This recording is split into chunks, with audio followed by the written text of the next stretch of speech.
Baik, Assalamualaikum warahmatullahi wabarakatuh. Sebelumnya, perkenalkan nama saya Lutfian Anugrah Septantio. Di sini saya akan menjelaskan tentang gaya mengajar yang pertama yaitu Learner Design Individual Program Style E pada mata kuliah Strategi Pembelajaran Penjas. Pengertiannya adalah memberikan kesempatan kepada peserta didik untuk menemukan proses dan prosedur untuk memecahkan masalah yang luas secara umum yang telah sebelumnya diidentifikasi oleh guru. Setiap pelajar memeriksa masalah dan memilih data untuk mengurutkan, menghubungkan, dan membangun rencana tindakan kerja selanjutnya, termasuk kriteria kerja. Untuk selanjutnya, anatomi gaya mengajarnya yaitu peran guru sebagai T adalah merancang pertanyaan atau situasi materi pelajaran umum dan mengidentifikasi setiap keputusan logis yang diperlukan untuk pelajar. Peran guru pasca dampak atau post impact adalah untuk mengamati dan mengajukan pertanyaan tentang konsistensi desain dan perencanaan programnya. Kemudian peran pelajarnya adalah membuat semua keputusan materi pelajaran yang tersisa yang diperlukan untuk menghasilkan. Jadi pelajar tidak perlu mengingat lagi program yang memecahkan pertanyaan atau situasi yang dinyatakan. Beberapa keputusan materi pelajaran adalah menghasilkan pertanyaan secara tepat, menyelidiki fokus spesifik program, mengidentifikasi urutan, dan rangkaian prosedur yang berbeda untuk merancang solusi atau gerakan untuk memperbaiki masalah, dan untuk menetapkan kriteria kinerja untuk umpan balik guru terhadap pelajar. Tahapnya sama, pre-impact dilakukan oleh guru, terus kemudian impact, implementasinya ke pelajar, kemudian yang post-impact, feedback atau umpan balik, dan assignment tugas kepada pelajar. Kemudian selanjutnya ada tujuan materi. Ketika gaya mengajar tercapai, yang tadi, tujuan materi pelajaran berikut ditekankan. Yang pertama untuk menemukan, membuat, dan mengatur diri sendiri. Yang kedua untuk mengembangkan materi pelajaran yang berhubungan dengan masalah yang kompleks dan jangka waktu yang lama. Kemudian untuk terlibat dalam proses sistematis untuk mengeksplorasi dan menerima suatu masalah. Kemudian yang terakhir untuk menetapkan standar kinerja dan evaluasi sendiri dari seorang pelajar. Kemudian ada tujuan perilaku. Nah, ketika tujuan perilaku sudah dijalankan, maka akan ditekankan. Yang pertama, untuk mengakomodasi perbedaan individu dalam pemikiran dan kinerja. Kemudian, untuk memberikan kesempatan bagi pelajar untuk mengalami peningkatan kemandirian dalam jangka waktu yang relatif lama.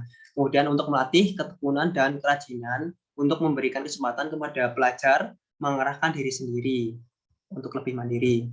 Jadi itulah yang gaya mengajar style E. Kemudian yang kedua ada gaya mengajar learner initiation style J.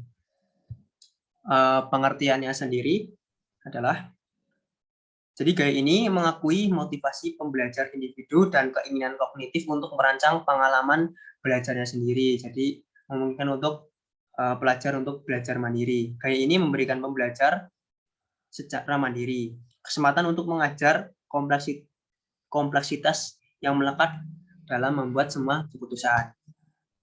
Dan untuk selanjutnya adalah anatominya. Jadi anatomi dalam gaya yang direpresentasi oleh pelajar, peran pelajar L adalah untuk secara mandiri memulai perilaku gaya ini dan membuat semua keputusan dalam pradampak atau pre-impact, termasuk perilaku belajar mengajar mana yang akan digunakan dalam dampak atau dalam impact, dan membuat keputusan kriteria. Untuk penilaian pasca dampak atau post impact dari pengalaman, asalkan guru memenuhi syarat dalam materi pelajaran tersebut, jadi peran guru adalah menerima kesiapan siswa untuk membuat keputusan maksimal dalam pengalaman belajar, mendukung dan berpartisipasi sesuai permintaan siswa. Kemudian tahapnya hampir sama, pre-impact oleh guru, impact atau implementasinya oleh guru dan oleh pelajar. Kemudian yang ketiga, post-impact cuman balik oleh pelajarnya.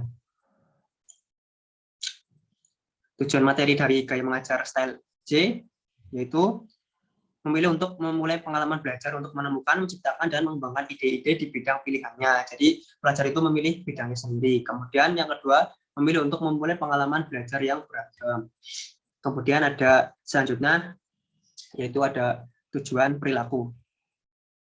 Jadi tujuan perilaku tersebut ditekankan, yaitu yang pertama memilih untuk mandiri, kemudian yang kedua memilih untuk menantang dirinya sendiri dengan memikul tanggung jawab untuk menciptakan pengalaman belajarnya. Yang ketiga, memiliki kebutuhan untuk melampaui batas-batas kegiatan yang disajikan ke seluruh kelas untuk memberikan kesempatan bagi individu untuk mengarahkan dirinya sendiri. Kemudian yang ketiga atau yang terakhir, yaitu gaya mengajar self-teaching style K. Pengertiannya adalah gaya ini diatur oleh individu yang mengimplementasikan pengalaman. Jadi lebih menitik beratkan kepada pengalaman belajarnya. Keberhasilan dalam mencapai tujuan yang dimaksudkan bergantung pada keuletan, kerajinan, motivasi, dan pengetahuan individu untuk membangun pengalaman belajarnya sendiri.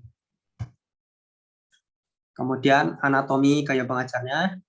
Dalam gaya mengajar style kayak ini, pelajar mengambil peran sebagai guru dan pelajar membuat semua keputusan dalam set pradampak, dampak, dan fase dampak. Pengalaman ini dipandu oleh motif, minat, dan keingintahuan individu. Jadi semuanya tergantung oleh si pelajar ini seperti apa. Kemudian ada tujuan perilaku. Gaya mengajar mandiri ini dimotivasi oleh tujuan yang telah ditetapkan individu atau pelajar, mengarah pada kesadaran bahwa memang seseorang untuk membuat semua keputusan untuk dirinya sendiri. Perilaku ini berada di luar realitas kelas. Itu tidak diperasai atau ditugaskan oleh seorang guru, melainkan diprakarsai oleh dirinya sendiri. Jadi seperti itu yang bisa saya jelaskan dari gaya mengajar style I, J, maupun K. Selebihnya saya akhiri. Jika banyak kekurangan kata, saya mohon maaf. Wassalamualaikum warahmatullahi wabarakatuh.